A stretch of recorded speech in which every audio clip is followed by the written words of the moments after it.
What's up, guys? Eric here with driverlineup.com, world's okayest steering wheel holder, hanging out with the world's okayest co-driver. She's only on her first 2 to 3 gulps of Monster.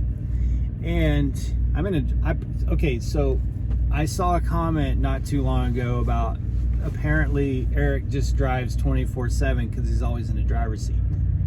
Jenna drove here. This seat has the, what do you call this thing?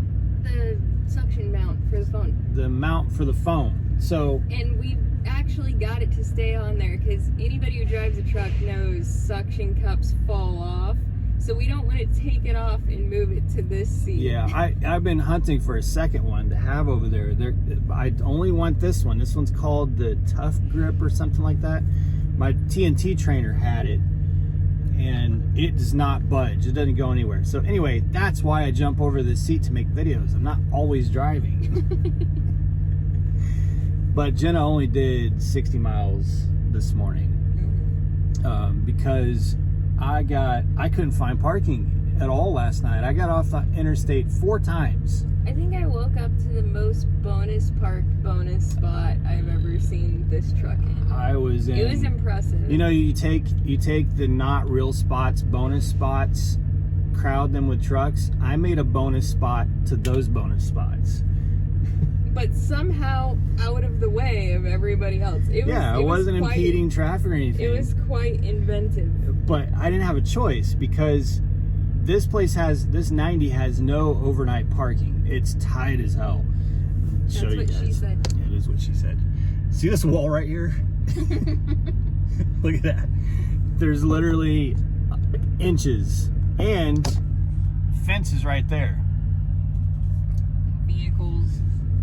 This place is tight. So anyway, there's no overnight parking.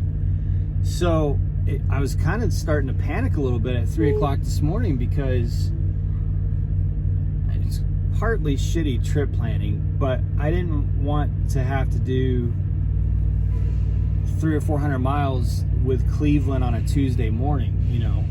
So I wanted to get Cleveland out of the way, and then I was stuck with nowhere to park, so it was what it was. But anyway, Jenna drove 60 miles up here, but let me get to the point. This damn video. Which my first point is, no, I do not drive 24/7. I actually got good sleep yesterday while she drove. Yeah, it was actually very surprising. Like, I didn't stop to in Indiana, too. I didn't stop to take a break until, like... Well, I guess it was Illinois. Well, I was going to say until I was, like, right at the end of my clock. And then at that point in time, it was time for him to get up and drive. But I didn't want to stop and, like, pop the brakes because he was actually sleeping so sound. So I rocked on all day yesterday. What is that guy hauling? Is it caviar? Caviar? Yeah, it is. Oh, no, it says Cavalier. Oh, I thought it said caviar. I'm like, is that wow. Entire trailer full of caviar? What are you getting paid for that, bruh? Anyway, so I'm gonna do a couple videos about this. But I just want to do this one first to kind of give you guys some things to think about. Now, a lot of you long-time drivers, you already know this shit, so I apologize. You probably know it a lot better than I do. But I've been seeing and hearing about and talking to a lot of drivers that are, in my opinion, again, this is my opinion, getting a little too overboard with getting worked up over individual loads. And I think when you get into that mode of screw this load, heathens, I'm not talking about you. This is not. But now you're talking about heathens. Well, I'm talking about heathens because he's going to think I'm talking about him. No, this is not your situation, heathens. When you watch this, heathens trucking. Your situation was very special and unique to you. That situation was extra. This is not about that. I'm talking about a lot of new drivers, especially first year, second year drivers, what we're hearing and seeing. And this is not a hit on any of you guys either, or gals. But we're seeing a lot of like panic over a single load.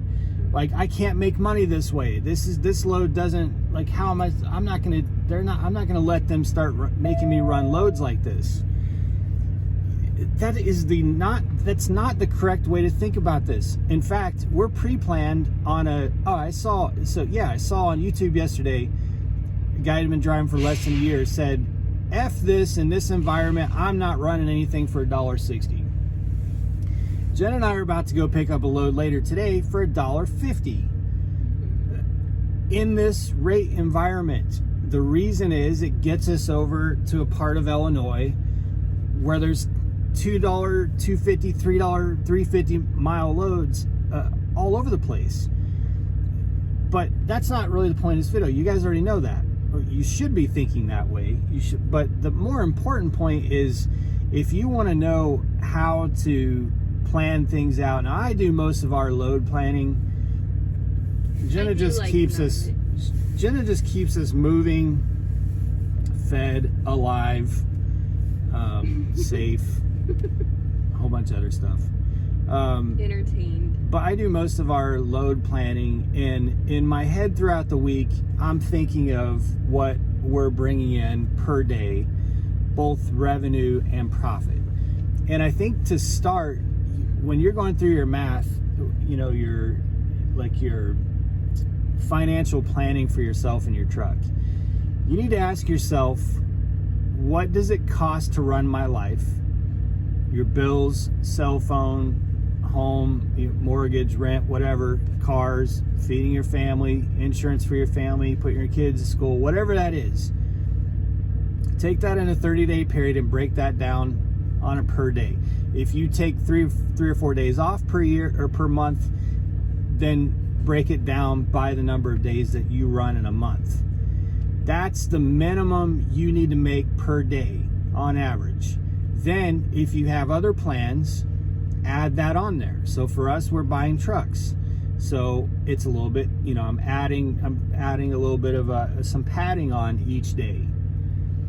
And then so you got that number, and let's say that number for you is $500 or $600. That number for us it's wide ranging, anywhere from $800 to $1,100, $1,200 a day for us is excellent. We don't need to make that much. Some of you guys are going to be like, is a team truck only $800 a day? Now, I'm saying that's our total revenue per truck, not our cost, not what we want, but what we actually want and need in profit is much less than that. But that's so if you take what you need in profit, let's say it's $500 or $600, then add the cost for running the load. Let's say that's $200. So you're $600, $500 you need to live, $200 for the cost of running your load. That's $700 per day. Someone's trying to talk to me and I'm making a freaking video. Hang on. All right, sorry about that.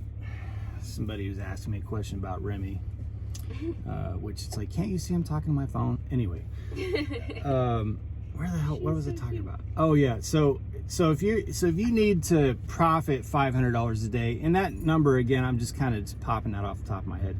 If you need to profit $500 per day, and your cost for that load is going to be $200 a day, then your target revenue should be $700 per day. Was it $249? $249, yeah. So express code for $249? Yes.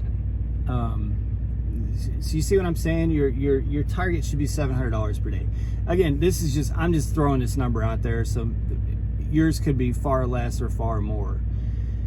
So on some days, it may be much less. On other days, it may be more, but that's what you want your average to be for if you're taking 3 days off in a month, say that 27 days per month. For ours, like I said, we like our total revenue to be between $800 and $1,100 a day.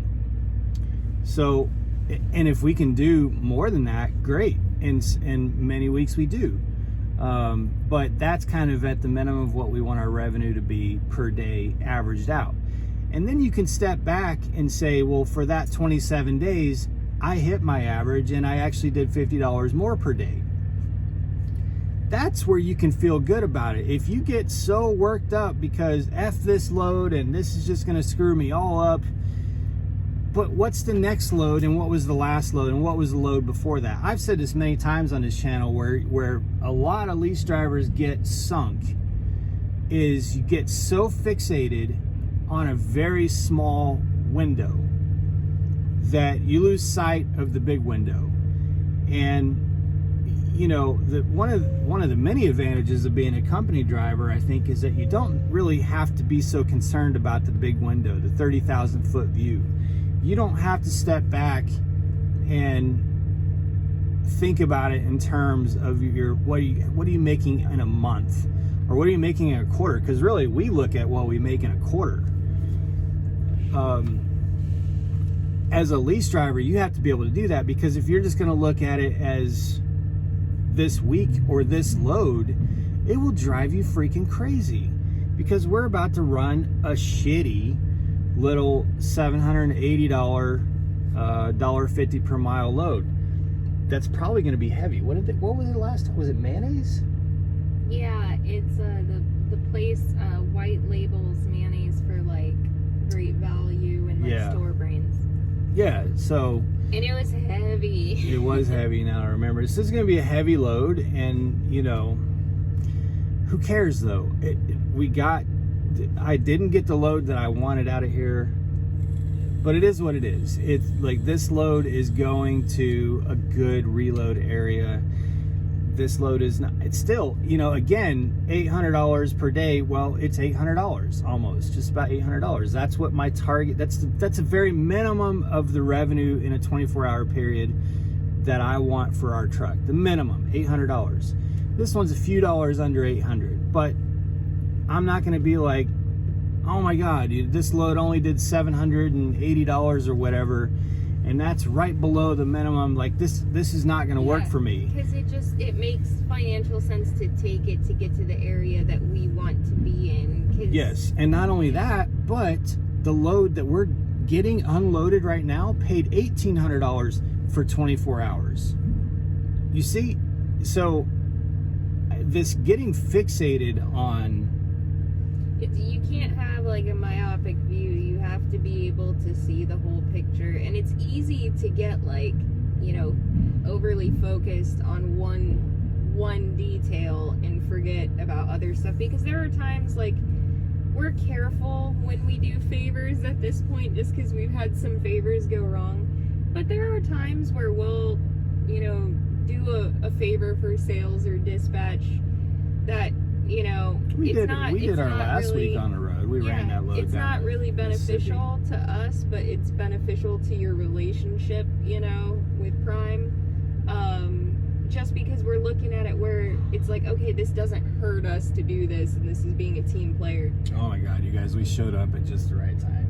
Yeah. There's literally trucks wrapped all the way around this building to get unloaded, and we're getting unloaded early. But yeah, she's right. I mean, you even looking at a week is not a good way to do it. If you have a really bad week, we have really bad weeks still. Mm-hmm. We had a bad week last month. And we had great weeks last month. But now I will say that with time, that becomes easier because you become more financially secure. When you're just getting started and you're trying to get caught up on life, then it can be really stressful. I get that. I'm not suggesting that it shouldn't or can't be that stressful. Well, I get that. A really important part of that is that when you are in that single focused, really stressing yourself out, looking, you know, at each individual load, and you're looking at what am I bringing in this week, it's actually very damaging, and you'll put yourself in a position where you're so stressed out and so focused on these small details that you start making mistakes, and you might make costly mistakes.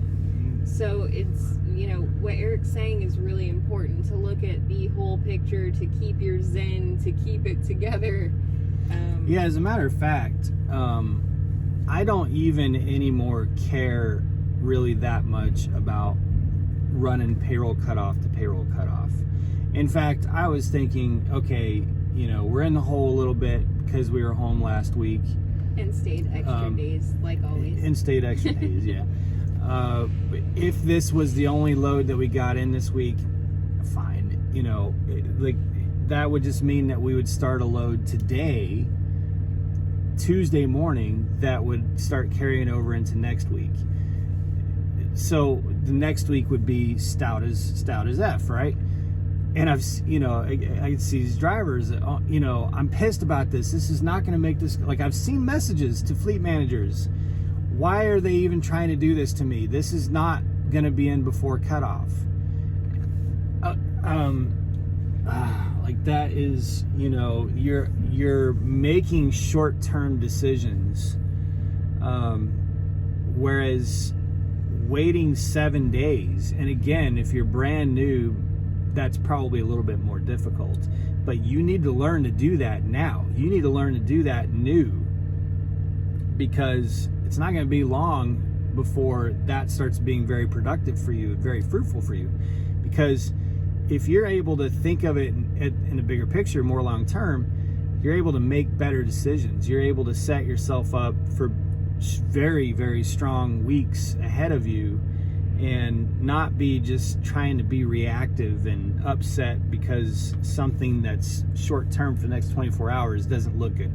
Literally, the load that we're picking up right now, I know for a fact there's a few drivers out there that I interact with, the load that we're picking up today, that would say hell no.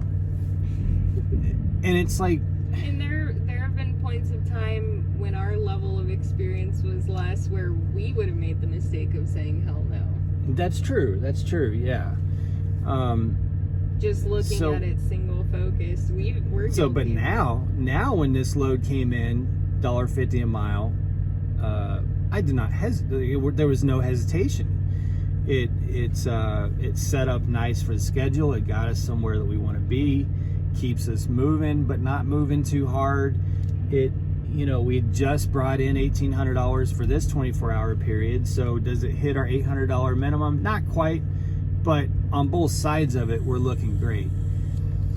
So, you know, again, let me go back to, because I'm kind of bloviating here, but let me go back to, I'm going to make a couple videos like this. World's okayest bloviator. I'm going to make a couple videos about this, because I really want to talk to you guys a little bit about my target numbers in future videos. But find that daily number that you need for you and your family. And I'm talking about your net to your truck, or to you. After all, everything, not your gross, your net. Find that number. What do you need before taxes come out? So add that 20%. But what net do you need? If you're out running for 28, if you run the whole month, then take 30 days or 31 days or however many days are in that month, and say, I need X amount of dollars this month. Don't think about this week. Think about this month, and then break that down into days, and then start watching that. You don't have to pay so much attention to it at the beginning of the month, but throughout the month, you know, start watching that and make decisions based on that. That's really kind of where you should be. You shouldn't be so fixated on a single load, because it's depressing. It can really get you down. It can cause a lot of conflict. It can have you arguing with your fleet manager when you shouldn't be. It definitely can. We've done that. Yeah, and I'm not saying that we're holier than thou. I'm saying we've learned from this. Like, we've been there, okay? We've totally been there. And now, again, this will get easier with time. I'm just giving you guys something to think about. We're now at a place where if a bad week happens, it does not faze us. Mentally. I'm not talking about, I mean, financially, yeah, it doesn't faze us that much either. But I'm talking about, like, just our outlook on everything. Our outlook on what we do, our outlook on Prime, our outlook on trucking. It doesn't really faze us. Yeah, I'll get on YouTube and bitch about it. You guys love drama. That's what truck drivers do. We're truck drivers. You guys, and those are the videos that do the best. When it seems like everything's going to shit for Jenna and I, You guys are just munching that content up. We never get more views. So everybody wants to see us in the shit, apparently. Yeah, so anyway, guys, I hope that gives you some food for thought. For those who stuck with us to the end of the video, watch the next couple of videos. I'm going to make a pretty cool announcement about some giveaways that we're doing. I think it's going to be exciting and fun. And thank you guys so much for supporting the social network. It's grown tremendously in the last 2 days. That link, of course, is down in the description below. It's got a mobile app. It's great. Thank you guys so much for the support. All right, be safe, make good decisions, and as always, drive, thrive. Talk to you guys soon.